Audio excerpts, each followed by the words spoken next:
ನಾಳೆ ಹಾಸನ ನಗರದಲ್ಲಿ ಹಾಸನ ಜಿಲ್ಲೆಯ ಏನು ನಮ್ಮ ಪಕ್ಷಕ್ಕೆ 25 ವರ್ಷ ಆಯ್ತು ಬೆಳ್ಳಿ ಹಬ್ಬ ಆಚರಣೆ ಮಾಡೋದು ಒಂದು. ನಮ್ಮ ಪಕ್ಷದ ದೇವೇಗೌಡರು ಈ ಜಿಲ್ಲೆಗೆ ರಾಜಕೀಯವಾಗಿ 1962ರಲ್ಲಿ ಒಬ್ಬ ಪಕ್ಷೇತರ ಶಾಸಕರಾಗಿ ಆಯ್ಕೆಯಾಗಿ ಅವ್ರದೇ ಆದಂತ ಈ ಜಿಲ್ಲೆ ಹೊಳೆನರಸೀಪುರ ವಿಧಾನಸಭಾ ಕ್ಷೇತ್ರದಲ್ಲಿ ಸತತವಾಗಿ 7 ಬಾರಿ ವಿಧಾನಸಭಾ ಸದಸ್ಯರಾಗಿ, ಹಾಸನದಲ್ಲಿ ಲೋಕಸಭಾ ಸದಸ್ಯರಾಗಿ, ದೇವೇಗೌಡರು ರಾಜಕೀಯ ಮುಗಿದೇ ಹೋದ್ರು ಅನ್ನೋ ಕಾಲದಲ್ಲಿ ಹಾಸನ ಜನತೆ, ಜಿಲ್ಲೆ ಜನತೆ ಲೋಕಸಭಾ ಸದಸ್ಯರಾಗೂ ಅವತ್ತು ಮಾಡಿ ಆಯ್ಕೆ ಮಾಡಿಕೊಟ್ಟಿದ್ದಾರೆ. ಮತ್ತೆ ಅದೇ ರೀತಿ ಹಾಸನಲ್ಲಿ ಸುಮಾರು 7-8 ಬಾರಿ ದೇವೇಗೌಡರು ಲೋಕಸಭೆ ಕಳಿಸ್ಕೊಟ್ಟಿರೋದಿರ್ಬೋದು. ಮತ್ತೆ ದೇವೇಗೌಡರು ಇವತ್ತು ಈ ಜಿಲ್ಲೆಗೆ ಅವ್ರದೇ ಆದಂತ ಒಂದು ಕೊಡುಗೆ ಕೊಟ್ಟಿದ್ದಾರೆ. 62ನೇ ಇಸ್ವಿಯಿಂದ ಅಂದ್ರೆ ಇವತ್ತು ಕಳೆದ 62 ಅಂದ್ರೆ ಎಷ್ಟಾಯ್ತು ಅಲ್ಲಿಗೆ? ನಾಳೆ ಹಾಸನ ನಗರದಲ್ಲಿ ಇದು ಅಂದ್ರೆ 63 ವರ್ಷಗಳ ಕಾಲ ಸುದೀರ್ಘವಾಗಿ ಜಿಲ್ಲೆಗೆ, ರಾಜ್ಯಕ್ಕೆ, ರಾಷ್ಟ್ರಕ್ಕೆ ಅವ್ರದೇ ಒಂದು ಕೊಡುಗೆ ಇದೆ. ಇವತ್ತು ಈ ಜಿಲ್ಲೆಯಿಂದ ಈ ರಾಷ್ಟ್ರದಲ್ಲಿ ಯಾರು ದ್ರೋಹಿಗಳು ಯಾರಿದು ಅನ್ನೋದನ್ನ ಹೇಳೋಣ. ನಾಳೆ ಸವಿಸ್ತಾರವಾಗಿ ದೇವೇಗೌಡರು ಹೇಳ್ತಾರೆ, ನಾವು ಹೇಳ್ತೀವಿ, ನಮ್ಮ MLA ಹೇಳ್ತಾರೆ. ಇವತ್ತು ಈ ಜಿಲ್ಲೆಗೆ ಏನ್ ದ್ರೋಹ ಆಗಿದೆ ಗೊತ್ತಾಯ್ತು ಸರ್. ನಾವು ಹಿಂದ್ಗಡೆ ಯಾರಿಗೂ ಚೂರಿ ಹಾಕಿಲ್ಲ. ಚೂರಿ ಹಾಕಿರೋರು ಯಾರ್ಯಾರವ್ರೆ ಅದನ್ನ ಟೈಪ್ ಬಂದಾಗ ಹೇಳೋದು ನಡೀಲಿ.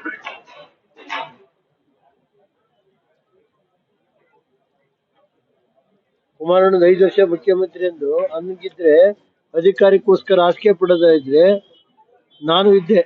ಮೋದಿಯವರು ನನ್ಗೆ ಹೇಳಿದ್ರು, ಕುಮಾರಸ್ವಾಮಿ ನಾವು ಕಾಂಗ್ರೆಸ್ನ ನಿಮ್ ತಂದೆ ಮೋಸ ಮಾಡಿದ್ದಾರೆ, ಯಾಕೆ ನಂಬ್ತೀರಿ, ಬನ್ನಿ ಇವತ್ತು ರಾಜೀನಾಮೆ ಕೊಡು, ಲೋಕಸಭೆ ಹಿಂದಿನ ದಿವಸ ರಾಜೀನಾಮೆ ಇವತ್ತು ಕೊಡು, 5 ವರ್ಷ ನೀನೇ ಮುಖ್ಯಮಂತ್ರಿ ಆಗಿರುವೆ ಅಂತ ಅಂದ್ರು ಮೋದಿಯವರು. ಒಬ್ಬ ಈ ದೇಶದ ಪ್ರಧಾನಮಂತ್ರಿ ಇವತ್ತು ದೇವೇಗೌಡರು ಮೊನ್ನೆ ಊಟಕ್ಕೆ ಎಲ್ಲ ಕರೆದಿದ್ರೆ ಊಟಕ್ಕೆ ಅವ್ರ ಪಕ್ಕದಲ್ಲಿ ಕೂತ್ಕೊಂಡು, ದೇವೇಗೌಡ್ರೆ ನಿಮ್ ಜೊತೆ ಊಟ ಮಾಡುವಂತ ಸೌಭಾಗ್ಯ ನನಗೆ ಬಂದಿದೆ ಅಂತಾರೆ. ಭಾಗ್ಯ ನನಗೆ ನನ್ನ ಜೀವನದಲ್ಲಿ ಇದೊಂದು ಸುವರ್ಣಾವಕಾಶ ಅಂತಾರೆ ಈ ದೇಶದ ಪ್ರಧಾನಮಂತ್ರಿ. ಟೋಪಿ ಹಾಕೋರು ಯಾರು ಅನ್ನೋದು ಹೇಳಿ, ಯಾರ್ಯಾರು ಟೋಪಿ ಹಾಕಿರೋ ಕಾಂಗ್ರೆಸ್. ಇವತ್ತು ಯಾಕೆ ಕಾಂಗ್ರೆಸ್ ಈ ಪರಿಸ್ಥಿತಿ ಬಂದಿರೋದು? ಬೇಕಾದಾಗ ಹೋಗಿ ಸ್ವಾಮಿ ನಿಮ್ ಪಾದಗಳಿಗೆ ನಮಸ್ಕಾರ ಅಂತ ಕುಮಾರಣ್ಣ 5 ವರ್ಷ ಇರ್ಬೇಕು ಹೋದ್ರು. ಕುಮಾರಣ್ಣ ಹೆಂಗ್ ತೆಗೆದ್ರು? ಅದನ್ನೆಲ್ಲ ಹೇಳೋಣ, ಟೈಮ್ ಬರುತ್ತೆ, ನಡೀರಿ, ದೇವರಿದ್ದಾನೆ. ಕಾರ್ಯಕ್ರಮ ನಾಳೆ 8:30ಗೆ ಶುರು ಆಗುತ್ತೆ. 8:30, 9 ಗಂಟೆಗೆ ಫಸ್ಟ್ ಶುರು ಮಾಡ್ತೀವಿ. 10:30ಯಿಂದ 11 ಗಂಟೆ, 10:30, 11 ಗಂಟೆ ದೇವೇಗೌಡರದು ಫಸ್ಟ್ ಮಾಡ್ತಾರೆ. ಆಮೇಲೆ ಕುಮಾರಣ್ಣವ್ರು ಮಾಡ್ತಾರೆ. ಕುಮಾರಣ್ಣವ್ರು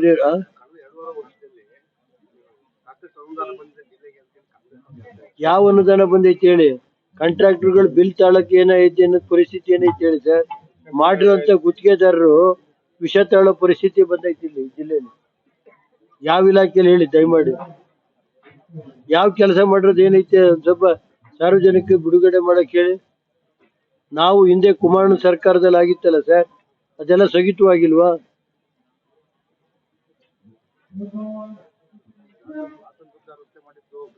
ಅದೊಂದ್ ಸ್ವಲ್ಪ ತೆಗೆದು ನೋಡಕ್ ಹೇಳಿ. ಯಾರು ಗಿರಾಕಿಗಳಿದ್ರೆ ಯಾರ ಕಾಲದಲ್ಲಿ ಆಯಿತು? ಧರಣಿ ಕೂತಿದ್ರಲ್ಲ ಕಾಂಗ್ರೆಸ್ ಸರ್ಕಾರದಲ್ಲಿ, ಧರಣಿ ಎಷ್ಟು ದಿನ? 10 ವರ್ಷ. ನಿಮ್ ಪತ್ರಿಕಾ ಮಾಧ್ಯಮದವ್ರಿಗೆ ಗೊತ್ತೈತಲ್ಲ ಸರ್.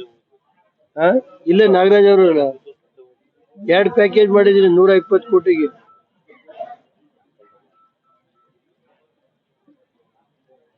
ಈಗ ಫ್ಲೈಓವರ್ಸ್, ಉದ್ದ ಫ್ಲೈಓವರ್ಸ್ 150 ಕೋಟಿ ರೆಡಿ ಇದೆ. ಬೇಲೂರಿಂದ ಬಿಳಿಕೆರೆವರೆಗೆ 2000 ಕೋಟಿ ರಸ್ತೆ. Hassan bypass, Channarayapatna bypass.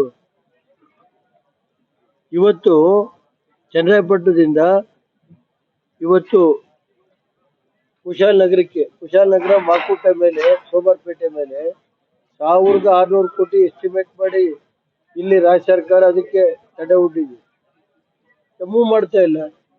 ಮೂಲಭೂತ ಸೌಕರ್ಯ ಇಲಾಖೆ ಅವ್ರ ಕೈಲಿದೆ, ರೈಲ್ವೇಸ್ ಇರ್ಬೋದು, ಚನ್ನರಾಯಪಟ್ಟಣ ಕುಶಾಲನಗರ ರೈಲ್ವೆ ಮಾರ್ಗಕ್ಕೂ ನಾವು ಈಗಾಗಲೇ ದೇವೇಗೌಡರಿಂದ ಸರ್ವೆ ಮಾಡಿದೀವಿ. ಮತ್ತೀಗ ದೇವೇಗೌಡರು ಮೊನ್ನೆ ಲೆಟರ್ನ ಈ ವರ್ಷ ಬಡ್ಜೆಟ್ ಎಲ್ಲರೂ ಸೇರಿಸಿ ಅಂತ ಲೆಟರ್ ಬರ್ದವ್ರೆ. ನಾವು ಯಾವ್ದು ಕೂತಿಲ್ಲ. ಓಲಿ ಅವ್ರ ಕೊಡುಗೆ ಏನು ಅನ್ನೋದು ನಾಳೆ ಬೆಳಿಗ್ಗೆ ದೇವೇಗೌಡರ ಕೈಲಿ ಈ ಜಿಲ್ಲೆಗೆ ಏನ್ ಅನ್ಯಾಯ ಮಾಡಿದ್ದಾರೆ, ಈ ಜಿಲ್ಲೆಗೆ ಏನಾಗಿದೆ, ಯಾವ ಕಾಮಗಾರಿ ಆಗಿದೆ ವಿತ್ ಇದನ್ನೇ ಒಂದು ಬಿಡುಗಡೆ ಮಾಡಿಸ್ತೀನಿ ಬೆಳಿಗ್ಗೆ. ಅವ್ರಿಗೆ ಬೆಳಿಗ್ಗೆ ದೇವೇಗೌಡರ ಕಡೆನೆ, ಕುಮಾರಣ್ಣರ ಕಡೆ ದೇವೇಗೌಡರದ್ದು ಏನ್ ಕೊಡುಗೆ, ರಾಷ್ಟ್ರ ಮಟ್ಟದಲ್ಲಿ ಕುಮಾರಣ್ಣರದ್ದು ಏನ್ ಕೊಡುಗೆ. ಈಗ ಶ್ರವಣಬೆಳಗೊಳ ಮಸ್ತಾಭಿಷೇಕಕ್ಕೆ ಹಾಸನದಿಂದ ಚನ್ನರಾಯಪಟ್ಟಣದಿಂದ ಅಪ್ ಟು 48 ಬ್ರಿಡ್ಜ್ ವೈಡನ್ ಮಾಡಿಸ್ತೆ, 250 ಕೋಟಿ ಕೊಡಿಸ್ತೆ ಶ್ರವಣಬೆಳಗೊಳಕ್ಕೆ. ಈಗ ಇದು ಕದಬಳ್ಳಿಯಿಂದ ಇಲ್ಲಿವರೆಗೆ ಎಷ್ಟು ಫ್ಲೈಓವರ್ ಆಗಿರೋದು.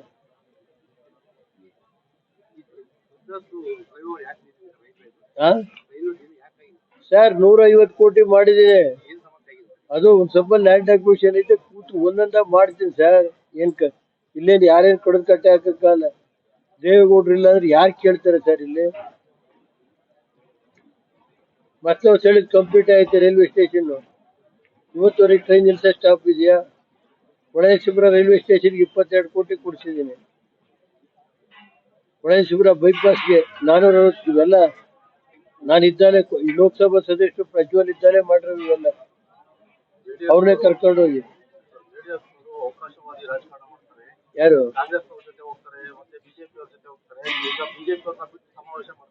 ರೇ ನೋಡ್ರಿ, ಒಂದ್ ನಿಮಿಷ ಇದು ತಾಳ್ಮೆಯಿಂದ ಕೇಳಬೇಕು. ಈ ರಾಷ್ಟ್ರದಲ್ಲಿ ಕಾಂಗ್ರೆಸ್ ಏನು ಅಂತಂದ್ರೆ, ನಂಬಿಕೆ ದ್ರೋಹಿ ಪಕ್ಷ ಯಾವ್ದಾದ್ರು ಇದ್ರೆ ಈ ರಾಷ್ಟ್ರದಲ್ಲಿ ಕಾಂಗ್ರೆಸ್ ನಂಬಿಕೆ ದ್ರೋಹಿ ಪಕ್ಷ ಯಾವ್ದಾದ್ರು ಇದ್ರೆ, ಉದಾಹರಣೆಗೆ ಹೇಳೋದಾದ್ರೆ ಪಾಪ ಚಂದ್ರಶೇಖರ್ ಕನ್ಯಾಕುಮಾರಿಯಿಂದ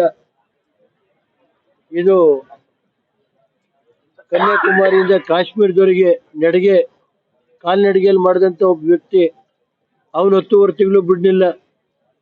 ಚಂದ್ರಶೇಖರ್ ಅವ್ರನ್ನ ಒಬ್ಬ ಹಿರಿಯ ನಾಯಕರು,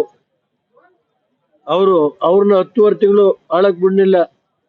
ಆಯ್ತೇನಪ್ಪ, ದೇವೇಗೌಡ್ರು ಏನ್ ತಪ್ಪು ಮಾಡಿದ್ರಿ? ಕರ್ಕೊಂಡು ಹೋಗಿ ನಿಲ್ಸಿದ್ರು. ದೇವೇಗೌಡ್ರನ್ನ 10 ತಿಂಗಳಲ್ಲಿ ಯಾವ ಕಾರಣದ್ದೇ ತೆಗೆದ್ರು? ನಾಚಿಕೆ ಆಗ್ಬೇಕಾಗುತ್ತೆ ಕಾಂಗ್ರೆಸ್. ಈ ರಾಷ್ಟ್ರದಲ್ಲಿ ಕಾಂಗ್ರೆಸ್ ಪರಿಸ್ಥಿತಿ ಏನಾಯ್ತು ಗೊತ್ತಾ? ಚರಣ್ ಸಿಂಗ್ ಒಬ್ಬ ರೈತನ ಮಗ, ಪಾರ್ಲಿಮೆಂಟ್ ಒಳಗೆ ನೇರು ಕೂತ್ ಜಾಗದಲ್ಲಿ ರೈತನ ಮಗ ಕೂರಬಾರ್ದು ಅಂತೇಳಿ ಪಾರ್ಲಿಮೆಂಟ್ ಕರೆದು ಮಾರನೇ ಬೆಳಿಗ್ಗೆ ಪಾರ್ಲಿಮೆಂಟ್ ಸೆಷನ್ ಸ್ಟಾರ್ಟ್ ಆಗ್ಬೇಕು. ಅದು ಹಿಂದಿನ ದಿವಸ ವಿತ್ಡ್ರಾ ಮಾಡಿ ಪಾಪ ಚರಣ್ ಸಿಂಗ್ ಈ ದೇಶದ ರೈತರ ಎಲುಬು